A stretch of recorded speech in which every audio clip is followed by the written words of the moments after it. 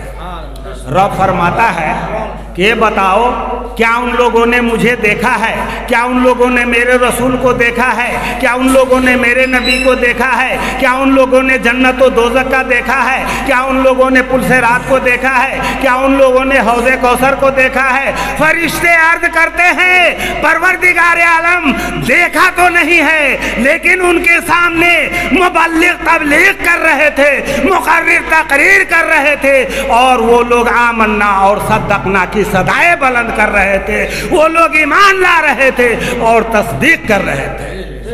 رب فرماتا ہے کہ جب ایسی بات ہے تو اے میرے نوری فرشتوں، تم سب کے سب گواہ بن جاؤ، شاہد و عادل بن جاؤ کہ جتنے بھی لوگ اس مجلس میں بیٹھے ہوئے تھے میں نے تمام کے تمام لوگوں کے گناہوں کو بخش دیا، تمام لوگوں کی مغفرت فرما دیا۔ اب محفل میلاد النبی ہو اور کوئی اپنی مغفرت کروانے نہ آئے تو یہ اس کی مرضی ہے۔ رب کی رحمت تو پکار کر کے کہتی ہے کہ تم مجھ سے معافی مانگو، میں معاف کر دوں گا، بخشش طلب کرو، میں تمہاری بخشش کر دوں گا۔ اس لیے ذکر نبی، ذکر رسول سے انسانوں کو گھبرانا نہیں چاہیے۔ رب فرماتا ہے اینما تکونوا یدرککم الموت ولو کنتم فی بروج مشیدہ۔ اس آیت کریمہ کا ترجمہ سن لیجئے۔ اس کا ترجمہ ہے، اس کا مطلب ہے کہ تم جہاں کہیں بھی رہو گے، جس جگہ بھی رہو گے، جس حال میں رہو گے، موت آئے گی اور تمہیں پکڑ لے گی، چاہے تم مضبوط قلعے میں بند ہو جاؤ، مضبوط مکان میں بند ہو جاؤ، شیشے کے مکان میں بند ہو جاؤ، لیکن تم موت سے چھٹکارا نہیں پا سکتے، تم موت سے بچ نہیں سکتے، تمہیں موت سے کوئی بچا نہیں سکتا۔ موت آئے گی، چاہے تم مضبوط سے مضبوط قلعے میں بند ہو جاؤ، تم بچ نہیں سکتے، تمہیں موت پکڑ لے گی۔ درود پاک پڑھ لیجیے۔ اللہم صلی علی سیدنا و نبینا و شفیعنا مولانا محمد معدن الجود والکرم منبع العلم والحکم وعلی آلہ و اصحابہ وبارک وسلم صلاة تبقى وتدوم بدوام الملک الحی القیوم۔ میرے دوستو ختم کیا جائے۔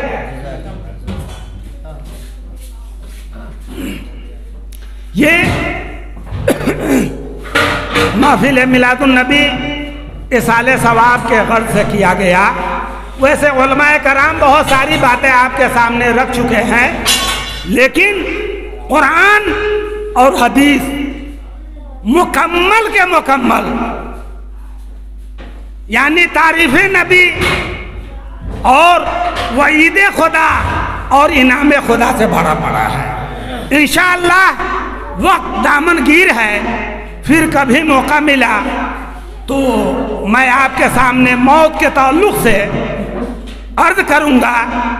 ابھی رب قدیر اس مرحومہ کی مغفرت فرما دے جن کے نام سے اس محفل میلاد النبی کا اہتمام و انصرام کیا گیا، اور ان کے قبر کو تا حد نظر کشادہ کر دے، اور ان کے قبر پر رحمت و نور کی بارش برسائے، اور ان کے قبر کو منور و مجلہ کر دے، اور انہیں کروٹ کروٹ جنت نصیب فرما کر اعلیٰ سے اعلیٰ مقام عطا فرمائے، اور ان کے خیش و اقربا اور اہل عیال کو صبر جمیل کرنے کی توفیق و رفیق عطا فرمائے، اور رب قدیر ہمارا اور آپ کا یہاں اکٹھا ہونا قبول بھی فرمائے، اور ہم لوگوں نے جو ذکر و اذکار کیا اس کو بھی قبول فرمائے، اور ان تمام چیزوں کے طفیل میں ہماری اور آپ سب کی اور مرحومہ کی بھی مغفرت فرمائے۔ آمین ثم آمین بجاہ سید المرسلین صلی اللہ تعالیٰ علیہ وسلم۔ استغفر اللہ ربی من کل ذنب واتوب الیہ، لا الہ الا اللہ محمد رسول اللہ صلی اللہ تعالیٰ علیہ وسلم۔